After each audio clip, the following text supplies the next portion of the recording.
জ্বালানি সরবরাহ স্বাভাবিক রাখতে বড় আমদানির পথে হাঁটছে সরকার। 6 মাসের চাহিদা মেটাতে 15,25,000 মেট্রিক টন পরিশোধিত তেল কেনার সিদ্ধান্ত নেওয়া হয়েছে। এই আমদানিতে খরচ হবে 16,088,52,00,000 টাকা।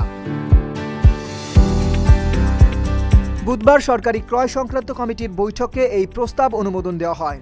অর্থমন্ত্রী আমির খসরু মাহমুদ চৌধুরীর সভাপতিত্বে অনুষ্ঠিত বৈঠকে সিদ্ধান্ত হয় সরকার থেকে সরকার বা G2G চুক্তির আওতায় 2026 সালের জুলাই থেকে ডিসেম্বর পর্যন্ত এই তেল আমদানি করা হবে। বাংলাদেশ পেট্রোলিয়াম কর্পোরেশন, থাইল্যান্ড, সংযুক্ত আরব আমিরাত, চীন, ইন্দোনেশিয়া এবং ভারতের 6টি রাষ্ট্রায়ত্ত প্রতিষ্ঠানের কাছ থেকে এই জ্বালানি তেল কিনবে। AKS অর্জন করল গিনেস ওয়ার্ল্ড রেকর্ডস। AKS জানা গেছে মোট আমদানির মধ্যে 9,15,000 metric ton gas oil, 2,80,000 metric ton jet A1, 2 lakh metric ton furnace oil, 1 lakh metric ton gasoline, 95 এবং 30,000 মেট্রিক টন মেরিন ফুয়েল। বিভিন্ন গ্রেডের জ্বালানির জন্য আলাদা প্রিমিয়ামও নির্ধারণ করা হয়েছে। চলতি বছরের জানুয়ারি থেকে জুন পর্যন্ত একই অবস্থায় 12,40,000 মেট্রিক টন জ্বালানি তেল আমদানি করা হয়েছে।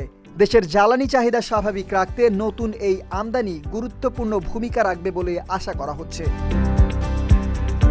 কামরান তুষার, ডেস্ক রিপোর্ট, ঢাকা পোস্ট।